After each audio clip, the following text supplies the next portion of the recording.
un 9e podcast tricot et les résultats du concours aujourd'hui.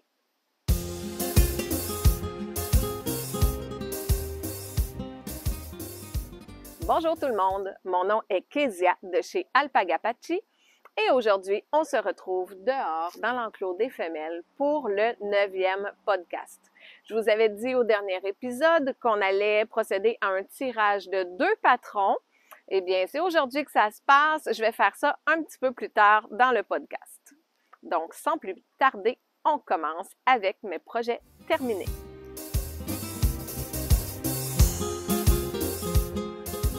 Alors, avant de vous présenter mes 2 premiers projets terminés, il faut que je vous présente ma belle grande Gracia. Gracia, c'est une gourmande. Avec un petit peu de nourriture, c'est sûr que je peux la faire approcher. Gracia, viens la grosse fille. Et ta pitoune. Tu me donnes un bisou? Ouais, t'es fine. Alors, Gracia, on l'a eu quand elle était toute petite, toute bébé. Elle est vraiment rendue grande. C'est notre plus grande ici. Et les 2 prochains projets que je vais vous montrer, ben c'est avec sa fibre à elle que je les ai faits. Veux-tu encore? Il n'y en a plus. Fini. Donc, c'est un projet que j'ai commencé il y a quand même un bon moment, puisque j'ai utilisé la fibre de sa tante, pas de cette année, mais de l'année passée. Donc, je l'ai toute filée dans le but de faire ce projet-là. Je voulais réaliser le perle de plume de Kalura Hudson. C'est un patron que quand je l'ai vu sur Ravelry, je l'ai trouvé tellement beau, je me disais « Ah, wow, je veux le faire », mais ça va me prendre de la fibre bulky, donc une grosse fibre. Alors, je me suis forcée à filer gros, plus gros que d'habitude. Je suis habituée de faire plus des fils diqués quand je file, mais cette fois-ci, je me suis vraiment mis dans la tête de le faire gros pour pouvoir réaliser ce patron. Donc, le patron est disponible sur Ravelry en anglais au coût de 6 $ US. Il se réalise avec des aiguilles US 11, donc 8 mm, des aiguilles circulaires de 61 cm de long. C'est un patron one size, donc une seule grandeur, là, selon la façon qu'on le place sur nous, on peut l'ajuster. Donc, je vous montre ce que ça donne quand il n'est pas porté. Vous voyez la forme que ça donne? Et les belles dentelles qu'il y a dessus. Moi, c'est ça qui m'a fait tomber en amour avec le patron, les belles dentelles qu'il y a dedans. Très, très beau. Donc, lorsqu'on commence ce patron, au début, on commence au centre ici et on va travailler en aller-retour pour une partie jusqu'à ce qu'on puisse aller le joindre en cercle. Donc, vous voyez qu'à un moment donné, ça va se joindre, mais il y a une partie ici qu'on n'a pas le choix de travailler en aller-retour. Donc, une fois qu'on le joint en cercle, eh bien là, ça va être la même répétition de 4 ans. En fait, c'est 4 ans de dentelle qu'on va répéter, répéter, répéter. Moi, j'ai fait 8 fois la répétition pour avoir ma longueur. Mais c'est simple, il n'y a rien de compliqué dans cette dentelle-là. Ça se réalise très bien. La seule chose que je vous dirais que j'ai trouvé quand même moins facile à faire, c'est lorsqu'on doit tricoter 4 mailles ensemble. Donc, je vous dis que 4 mailles ensemble, à l'épaisseur de ce fil-là, ça fait épais en titi. Donc, faut vraiment forcer un petit peu pour rentrer l'aiguille, mais bon, on y arrive et c'est pas à tous les rangs qu'il y a ça. Donc, on passe au travers et ça donne un super beau résultat. Lorsqu'on arrive en bas, le patron recommande de faire ce beau petit point ici, picot. Là, c'est certain que si vous n'avez pas beaucoup de fils, c'est possible aussi de le terminer d'une façon toute simple, là, droite. Bien, ça va faire comme des petites demi-lunes, mais on peut le faire sans faire le point picot parce que le point picot demande quand même beaucoup de fils. Mais pour ma part, je trouve que ça faisait vraiment une belle finition, donc j'ai décidé de le faire tel quel. Puis de toute façon, j'avais une toison complète de fils. C'était mon premier projet que je faisais avec cette toison. Donc, j'en avais assez pour le faire. Je vais maintenant l'enfiler pour vous montrer ce que ça donne. Alors, lorsqu'on le voit porter, c'est ce que ça donne. Là, je me penche un petit peu pour que vous le voyez bien à la bonne hauteur dans la caméra, sans perdre trop mon visage. Je vais tourner pour essayer de vous montrer dans tous les sens. Donc, pour ma part, ce que j'adore, c'est vraiment le motif de dentelle, mais même la petite finition au bas, je trouve ça tellement beau. Bon, ici, je trouve qu'il y a quand même beaucoup de tissu, mais bon, le modèle est fait comme ça. Lorsqu'on le voit pas porter, il y a comme un arrondi sur le dessus. Mais s'il faisait un petit peu plus frais, je serais sûrement contente de pouvoir bien m'envelopper le cou dedans. Alors, en automne, ça va faire l'affaire tout en étant quand même chic. Donc, voilà le résultat du perle de plume version bulky, patron de Kalura Hudson.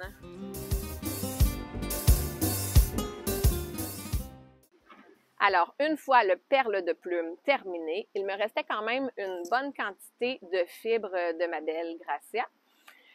Donc, je me suis dit, pourquoi pas y aller avec un petit chapeau, une tuque pour agencer avec le beau perle de plume. Là, je l'ai enlevé en ce moment parce que je vous avoue qu'aujourd'hui, il fait quand même pas mal chaud. Même avec ce que je porte, c'est limite un peu plus, puis je me mettrais en manche courte. Donc, je vous montre ce que ça donne. Voilà. C'est le Snow Fern Hat, version super bulky de Kalura Hudson toujours. Donc, c'est un patron qui se fait en une seule grandeur, qui est en anglais au coût de 6 $ US. Il y a quand même plus de 80 projets listés sur Ravelry, donc je me suis dit, avec ce nombre de projets-là, c'est sûr que ça va être un beau projet à faire. Et c'est ça, ça demande des aiguilles US 11, donc 8 mm pour le rebord ici, et des US 15, donc 10 mm pour le restant de la tuque. Donc, c'est un projet qui monte quand même vite.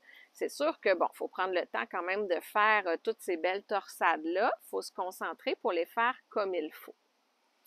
Donc, le patron inclut à la fois des instructions, excusez-moi, rang par rang, et aussi une charte. Donc, on peut prendre ce qui nous convient le mieux.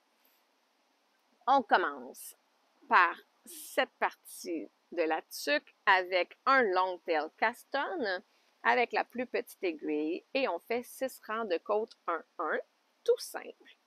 Ensuite, on va changer pour les plus grosses aiguilles et c'est ici que le plaisir a lieu. Je vous dis ça parce que moi, j'adore faire ça, vous le savez, là, je vous le répète souvent. Mais bon, quand il y a des torsades comme ça, des petits motifs, ça m'amuse de les faire. Donc, parfois, on doit passer une maille, parfois 2, parfois 3. Des fois, c'est par en avant, des fois, c'est par en arrière qu'on met notre autre aiguille en attente. Donc, moi, je trouve ça bien amusant. Là, c'est quelque chose qui nous demande de la concentration. Quand on fait ça, ben on est concentré là-dessus, puis le temps passe très vite. Et aussi, ben c'est beau de voir le résultat après, là, qu'est-ce que ça donne. Hein? Donc, c'est quelque chose que j'ai beaucoup apprécié tricoter. Quand je le faisais, je gardais toujours à côté de moi. D'un côté, j'avais les instructions rang par rang, parce que moi, c'est celle que j'ai décidé de suivre. Puis, je gardais à côté de moi la charte des points pour ne pas me tromper. Parce que des fois, il y a une indication, là, je me rappelais plus nécessairement c'était combien de mailles que je devais faire passer par en avant ou par en arrière. Donc, je jetais un petit coup d'œil juste pour être sûre de m'assurer d'être toujours correct, pour pas faire ça puis me rendre compte, rendu ici, que j'ai une erreur plus bas. Parce que, bon, vous voyez ces motifs-là, s'il y a une erreur dedans, ça va paraître. Hein? On veut que les torsades soient belles. On voit que c'est plus large, de plus en plus mince, alors qu'ici, c'est le contraire, ça part mince, de plus en plus large. Donc, si on veut suivre, que ce soit symétrique des deux côtés aussi, il ne faut pas se tromper et le faire dans le mauvais sens. Donc, ça vaut la peine de le faire quand même tranquillement, avec attention, pour être sûr de le faire comme il faut. Là, si je l'enfile, vous allez voir qu'elle est quand même grande, hein? Ta-da-tam! Bon, moi, je porte souvent mes tuques un peu grandes comme ça, mais si je la refaisais, probablement que je changerais ma taille d'aiguille pour la faire plus petite, donc plus collée. Mais bon, ça dépend comment on aime les porter. Voilà. Alors, une belle tuque faite avec la fibre de Gracia, 100% Gracia.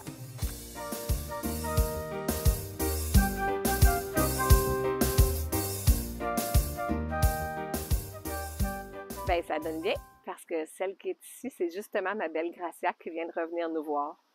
Donc, maintenant que j'ai tricoté le perle de plume ainsi que le Snow Fern Hat, il me reste encore tout ça de la toison, pas de cette année, mais de l'année passée de Gracia. Donc, je ne sais pas encore ce que je vais faire avec. Bon, ça, c'est une toute petite mini boulette, mais j'ai quand même cette belle balle-là et un petit écheveau, pas trop gros. Alors, si jamais vous avez une idée, bien, vous pouvez me l'écrire en commentaire. Et sinon, bien, je mets tout ça dans mon armoire, bien précieusement gardé. Et quand j'aurai une idée, ou encore quand je trouverai une autre fibre que je vais avoir filée d'une grandeur similaire pour faire un projet plus gros avec plus qu'une couleur, ben je le ressortirai de mon armoire tout simplement pour l'utiliser. Donc, à suivre pour un prochain projet. Alors, petit entracte ici. Je vous parle d'autre chose que du tricot, mais faites-vous-en pas, je reviens sur le tricot dans un petit instant à peine. En fait, cet été, j'ai aussi filé beaucoup. Donc, vous savez que j'ai filé, bien sûr, la toison de Gracia, que j'ai déjà tricoté en grosse partie. Mais j'ai aussi filé 7 écheveaux ici, où j'ai mélangé de l'alpaga du Québec brun avec un petit peu de soie, un petit peu de mérino.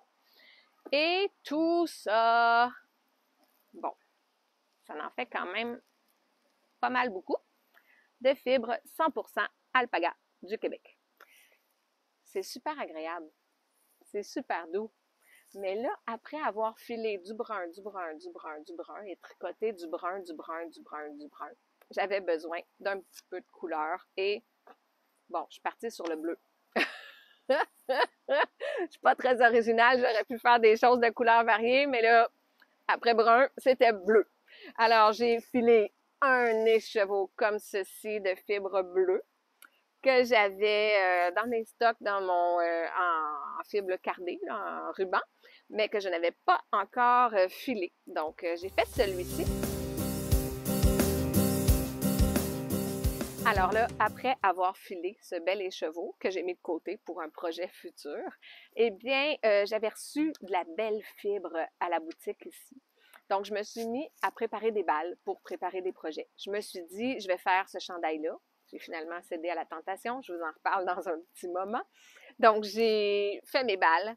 J'ai aussi préparé des balles de 75% alpaga, 25% nylon pour faire le beau patron que voici. La forêt enchantée que j'avais gagné. C'est un patron de Julia M. Tricotte. Je vous montre juste le dessus. Je vous montre pas l'intérieur parce que c'est secret. Il faut prendre le patron pour pouvoir le voir. Mais je m'étais dit, une fois les balles filées, je vais commencer le chandail. Je vais me rendre sous la dentelle. Et ensuite, quand j'ai besoin de me concentrer sur un tricot, quand je suis chez moi, tranquille, je vais travailler sur les bas. Et quand je veux un tricot zéro cerveau, ben, je vais continuer le bas du chandail. Mais finalement, ben, c'est pas comme ça que ça s'est passé. D'ailleurs, la preuve, c'est que c'est encore en balle. C'est même pas encore monté sur mes aiguilles. Donc, ce sera un prochain projet parce que je vous avoue qu'une fois que j'avais fini la dentelle, j'avais tellement hâte de porter mon chandail que je me suis dit, bon, les bas, ça va être mon prochain projet. Je termine le chandail, je veux juste le porter. Bon, alors je vous parle maintenant de mon chandail. Il s'agit du Love Note de Tin Can Knit. C'est un patron qui se passe presque de présentation maintenant, puisqu'il a été réalisé plus de 13 000 fois sur Ravelry. J'arrêtais pas de le voir passer partout. Il était dans mes favoris et je l'avais pas encore tricoté. Mais là, ces temps-ci, j'arrêtais pas de le voir. Donc, autant sur Instagram, je l'ai vu passer, dans les podcasts que j'écoute, ainsi que Chantal de Fraîcheur Mentalo qui a fait une super de belle version bleue. Bon, j'avoue, là, j'ai l'air un peu copieuse, hein? Je me suis dit, c'est tellement beau, moi aussi j'en veux un bleu. Alors, j'ai fait la même couleur presque. C'est pas le même fil, mais bon, ça se ressemble un petit peu.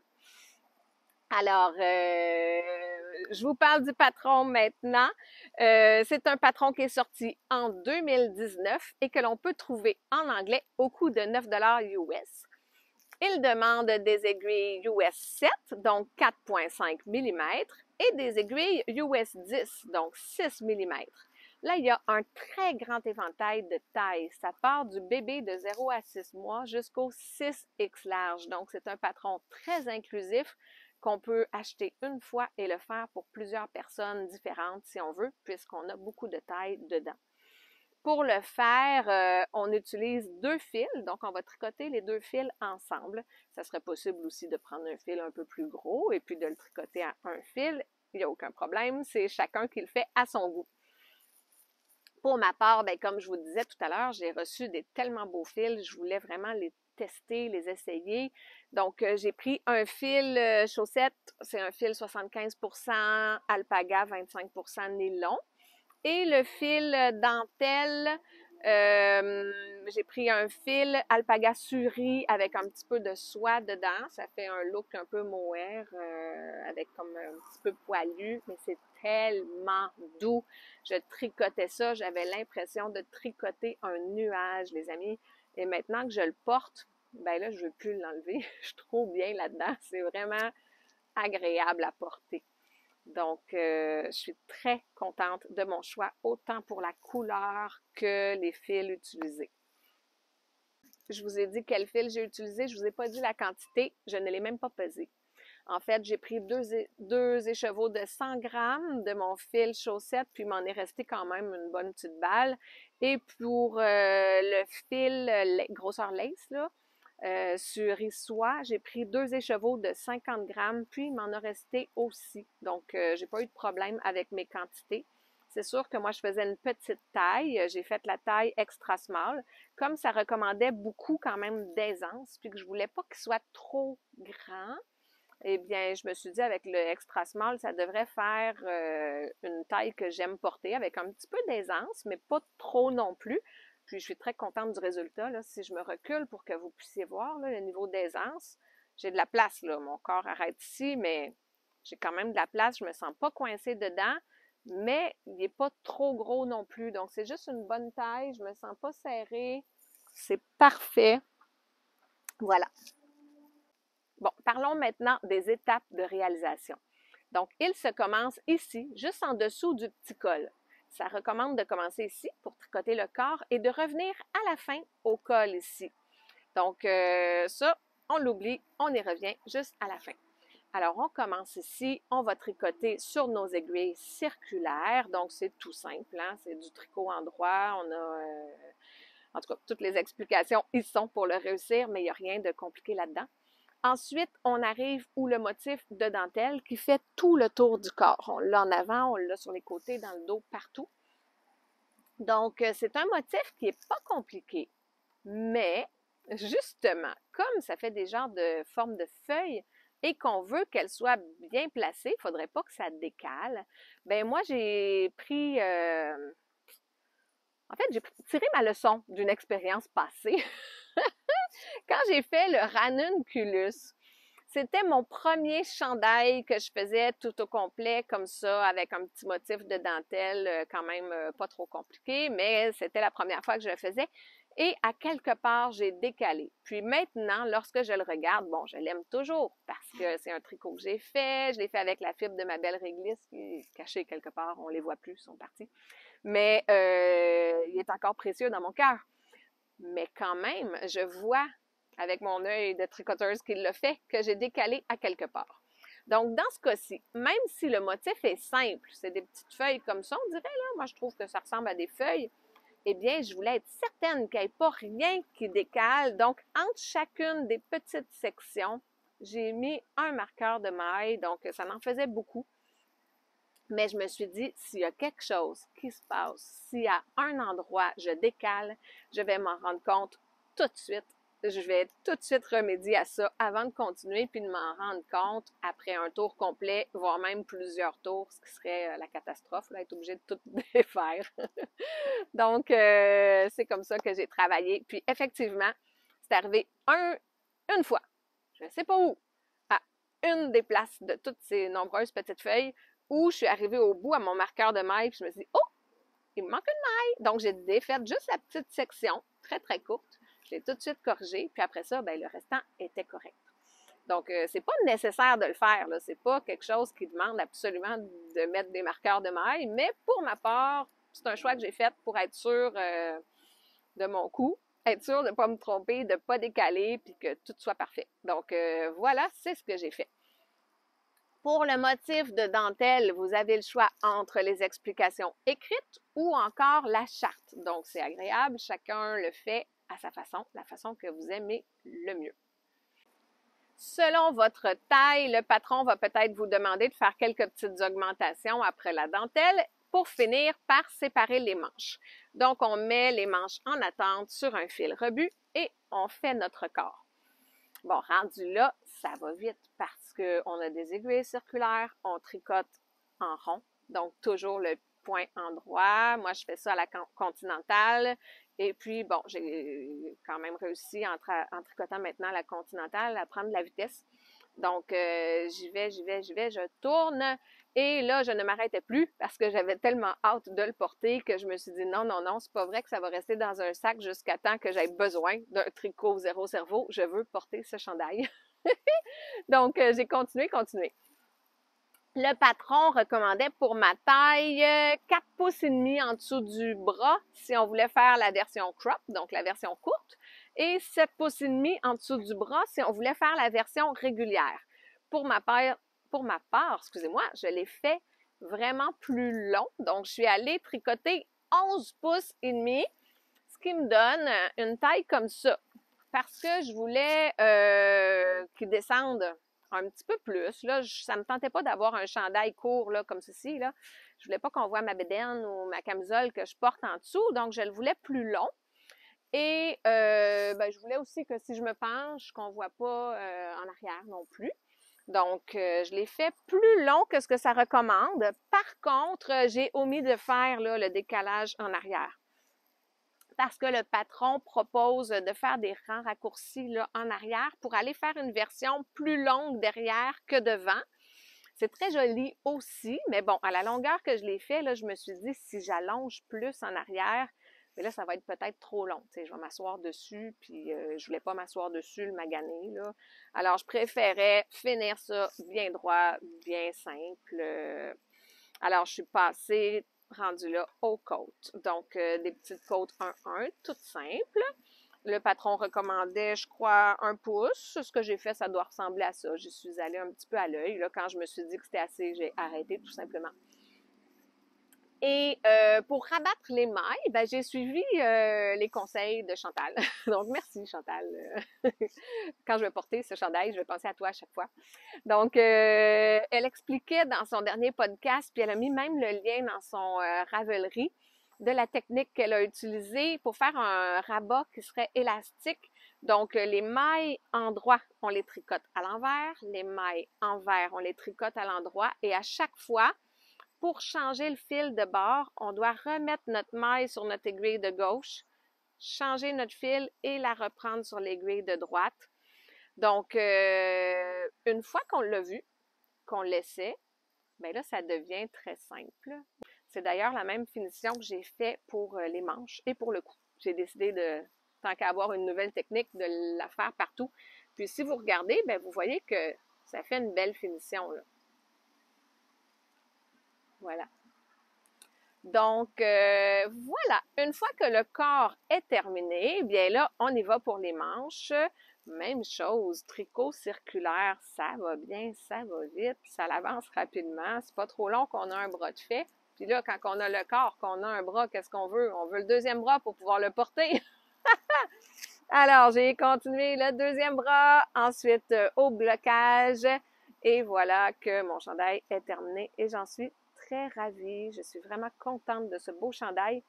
Je pense que ça va être un de mes chandails que je vais porter souvent cet automne et même l'hiver aussi. Même s'il y a une dentelle, là, ça se porte en hiver. Donc, je vais le porter très souvent. Tadadam!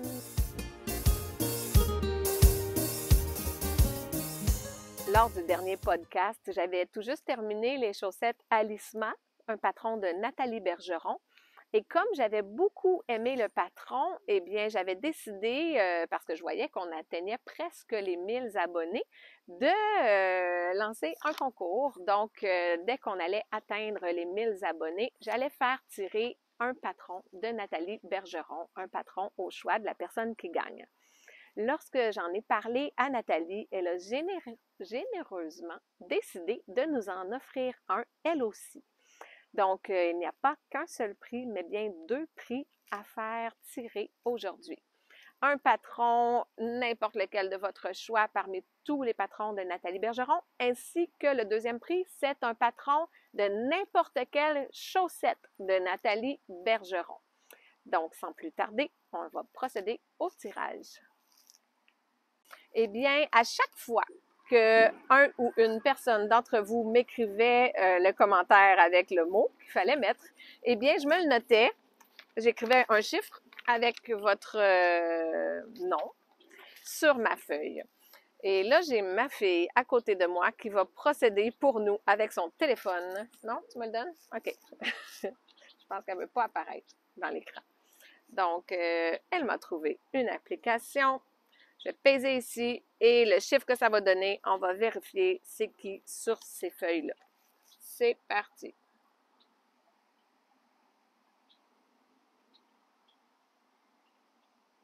« 59. Donc, qui est la 59e personne à avoir commenté, incluant YouTube et Ravelry? 59, 59, 59, c'est sur la 3e page. Il s'agit de Ginny Morancy qui a commenté sur YouTube. Donc, Ginny, tu gagnes un patron de ton choix parmi tous les modèles de Nathalie Bergeron. Félicitations à toi. Tu pourras m'écrire un petit message où j'essaierai aussi de communiquer avec toi pour pouvoir te faire parvenir ton prix. Mais c'est pas tout. Il y avait aussi un deuxième prix. Donc là, ma belle, il faut que tu me remettes l'application parce que maman ne sait pas comment ça marche. Donc, il y avait aussi un deuxième prix parce que la designer a décidé de nous offrir, elle aussi, un patron de chaussettes. Donc, vous allez pouvoir choisir parmi tous ces patrons de chaussettes celui qui vous plaît. Et on procède de la même façon. Hop. C'est parti.